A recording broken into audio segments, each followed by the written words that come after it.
Welcome to the deep dive. Today we're plunging into, well, the really quite explosive world of independent rum bottling. Specifically, we're looking at Romdeluxe. Ah, yes, Romdeluxe. It's a remarkable story, this Danish brand. They sort of came out of nowhere, turning a hobby project into this international collector's item in, just a few years? Exactly. It's the kind of rapid rise you just don't often see, Mm. especially in spirits where, tradition and long histories usually dominate. Absolutely. And for this deep dive, we've pulled together some great material. We've got insights from an interview with their master taster, Kim Pedersen. He really spills the beans on their selection process. Oh, interesting. Yeah, and we've also got background on Whisky.dk, the big Danish retailer they work closely with. That relationship's pretty key, too, I think. Right. So our mission today is basically to unpack how they did it, what's the secret sauce behind the brand, Yeah. their selection philosophy, which could be kind of controversial, Mm-hmm. and just how they navigate this whole independent bottling scene to get their hands on such amazing stuff. And you really have to start with the bottle that, put them on the map, the one that made everyone sit up and take notice. You mean the DOK? The DOK, Wild Series #1. They launched it at the Nordic Rum Fest back in 2019. And it wasn't exactly subtle. Subtle is not the word. DOK, for anyone maybe not deep in the rum world, that's a specific high ester mark from Jamaica, right? Mhm. Known for being incredibly intense. Oh, incredibly intense. Think powerful, pungent, almost like industrial solvents, but, in a good way for rum geeks. Hampton Estate signature stuff. And Romdeluxe bottled it at a staggering 85.2% ABV. 85.2, that's wild. It really was. They put it in this striking black bottle, roaring tiger on the label, pure drama. And get this, they only aged it for 3 months. 3 months. Yeah, in small, new 40-liter casks that had held Madeira, just enough to get it ready for the festival, apparently. Wow. So a tiny batch, super high proof, minimal aging. How many bottles did they even get? Only about 170. And Kim Pedersen, the master taster, he admits the reaction was pretty split. Yeah, he said half the people loved it, the other half thought it tasted like hell. Huh. But maybe that was the point, that division. I think so. It definitely got them noticed. They weren't trying to please everyone. They were making a statement. Bottling that DOK monster instantly told the world, we take risks, we do extreme flavor. They weren't just another tiny label anymore. Okay, so that's the Big Bang launch in 2019. But let's rewind just a bit. Before that, you said it was just a hobby. How does it go from a couple of guys buying cheap bottles for themselves to, well, Yeah, that? it's quite the jump. It started back in 2016 with Claus Andersen and Lasse Bjørklund. And yeah, it was literally just about pooling money to buy casks or bottles cheaper for their own, personal stashes. Right, like a buying club. Pretty much. The real shift, the moment it got serious, was March 2019. That's when Kim Pedersen and Michael Jennerup came on board as partners. So new investment, new energy. Exactly. That's what really fueled the launch of the Wild Series and everything that followed. So the DOK gave them that initial shock value, that notoriety. But you mentioned the real hype, the collector buzz, came a bit later, with Wild Series #5. That's right. The DOK got attention, but #5, that was different. It was a 25-year-old rum from Guadeloupe. Guadeloupe, okay. What was special about that one? Several things. First, the age 25 years is significant. It was a 1995 vintage, and crucially, it was fully tropical aged. Meaning it spent its entire life aging in the Caribbean heat. Correct. Which, as you know, really speeds up maturation, the interaction with the wood, intense flavor development. But there was more. They could only get half a cask. Only half. Why? The story goes the original owner needed money quickly, so Romdeluxe could only afford or secure part of it. This meant an incredibly small outturn, just 125 bottles. Wow, 125 bottles of 25-year-old fully tropical Guadeloupe rum. Okay, I can see why collectors went nuts for that. Exactly. That combination, the age, the tropical provenance, the extreme rarity, that's what really cemented their reputation as a source for exclusive, high-quality stuff. That's when the hype train truly left the station. And that kind of success must have opened doors, right? Because getting access to the really good casks as an independent bottler, that's notoriously difficult. Oh, it's incredibly hard. You've got giants like Luca Gargano from Villiers, who's built relationships over decades, allowing him direct access to distillery stocks sometimes. Which most smaller guys just can't get. No way. Distilleries guard their old stuff jealously, and trust is everything. So initially, Romdeluxe, like most indies, had to go through brokers, big ones like the main rum company in Liverpool. So they had to kind of prove themselves through these brokers first, buy good stuff, bottle it well. Precisely. Build a reputation. Hmm. But Kim Peterson said something really interesting about how that dynamic changed once Romdeluxe took off. Oh, yeah. What changed? Well, he said at the start they were chasing the brokers, trying to get samples, begging for allocations. But once their bottles started getting recognition, fetching high prices on the secondary market. Tables turned. The tables turned. Suddenly, the brokers were coming to them, offering them the good stuff. He said now they basically get to look at all the shelves. That's quite a shift, from begging to browsing the top shelf. It really is, and that access led to some major coups, like landing that 24-year-old Coroni cask. Ah, Coroni. The legendary closed Trinidad distillery. Getting any Coroni is tough. But a 24-year-old cask? That's serious. It's huge. The remaining stock is like liquid gold, fiercely competed for globally. For Romdeluxe to snag a cask like that, which they bottled in spring 2022, it showed they were really playing in the big leagues. The broker saw them as credible, someone who could handle such a precious resource. Okay, so access is sorted. But then comes the hard part. Choosing what to actually bottle. Let's talk about their philosophy. 3 guys making the calls, right? Claus, Kim, and Michael. That's the core team. The process is, well, pretty straightforward on the surface. They get samples from brokers. Maybe they ask for, say, a 25-year-old Jamaican rum. The broker sends options. And then they taste together. They taste together. And here's the fundamental rule, the absolute bedrock. They will not buy anything they don't personally like and want to drink themselves. No matter how old it is, how fancy the distillery sounds. If they don't enjoy it, it's a no. I like that. But I heard their tastes are actually quite different. Oh, radically different. Mm-hmm. Which apparently leads to some lively debates. I bet. Give me some examples. Okay, so Michael is the Jamaica fanatic, loves those high ester beasts, but agricole rum, the stuff made from fresh sugarcane juice, he apparently dismisses it, jokes it's rum that just hasn't been finished. Okay. What about the others? Claus is the big Coroni lover.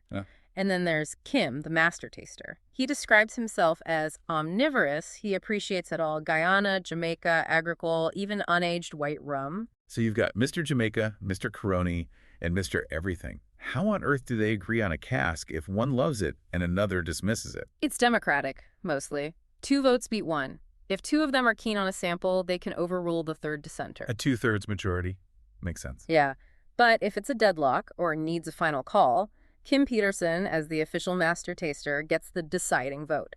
It's how they balance individual passion with, actually getting bottles out the door. It sounds like a mix of careful tasting and sometimes just gut feeling. I heard a great story about them buying a cask completely blind once, the no freight fee cask. Oh, that's a classic. Yes, Wild Series number 9. They'd bought a cask of New Yarmouth rum, which became Wild Series number 8. Okay. And when they were arranging the shipping back to Denmark, they realized there was some empty space left on the pallet. Right, happens all the time with logistics. Well, Michael apparently hates wasting money on shipping air, so purely to fill that gap and avoid paying for unused space, he told them to just buy another cask to stick on there. Wait, just like that.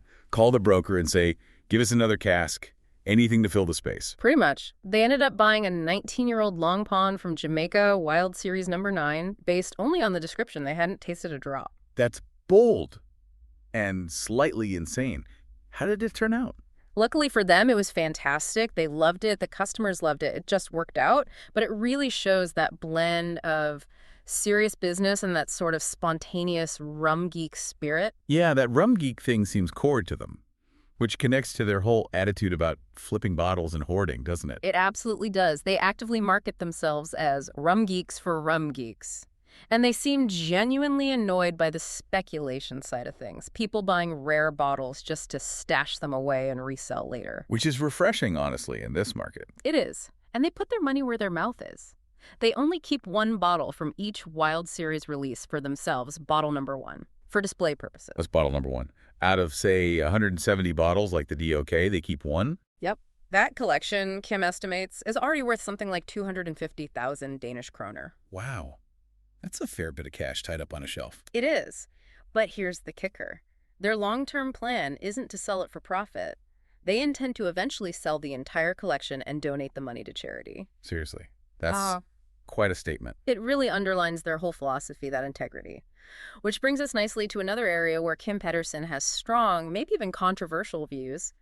Aging. Ah, yes, the Tropical versus continental aging debate. This is a big one in rum circles. Huge. And Kim directly challenges the idea, often pushed by people like Luca Gargano, that only tropical aging is the true or best way. So what's his take? He prefers aging rum in Europe? Continental aging? He actually finds continental aging gentler.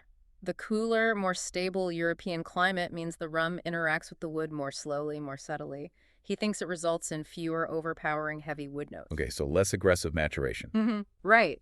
He actually argues that the best results often come from a blend of both. Some time in the tropics for initial intensity, then a longer, slower maturation in Europe for refinement and balance. And do they actually practice that? Bottle rums age both ways. They do. Wild Series Hightech 65, a Long Pond, is a perfect example. It spent 2 years aging tropically in Jamaica, then 5 more years aging continentally in Denmark. They're actively seeking that balance, not just chasing the pure tropical badge. Interesting. Does that philosophy tie into how they view really old rums, too? Like 30-plus years old? It does, especially economically. Kim is quite frank about the diminishing returns on super old rum. He says once you get past about 30 years, the extra cost per year you pay for that age often far outweighs the actual improvement in the rum's quality for drinking. So you're paying a massive premium mostly for the number on the label, for the collector value, not necessarily because it tastes that much better than, say, a 25-year-old. That's his perspective. He feels that extreme age is often more for the collector's shelf than the drinker's glass. If you're looking for sheer drinking pleasure and value, Where should you look? he points to their collector's series. These tend to be rums that aren't necessarily cask strength monsters, maybe under 60% ABV, and often under that 30-year mark.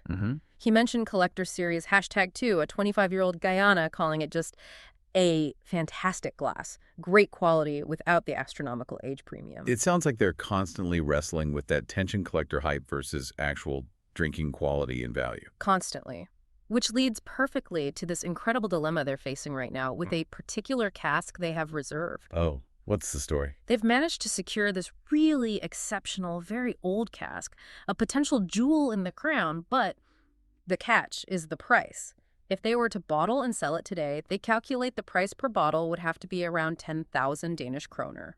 10,000 kroner is what, nearly 1,500 US? For one bottle. Exactly. A huge price tag. And apparently the three partners are completely deadlocked on what to do. Why? I mean, surely the profit would be massive. It would. But they're genuinely arguing about whether the rum itself, the liquid in the bottle, is truly worth that much money as a drinking experience. Does the quality justify that price, even given its age and rarity? Even with inflation and everything making prices crazy anyway. Even then, they can't agree that the drinking value matches the market value.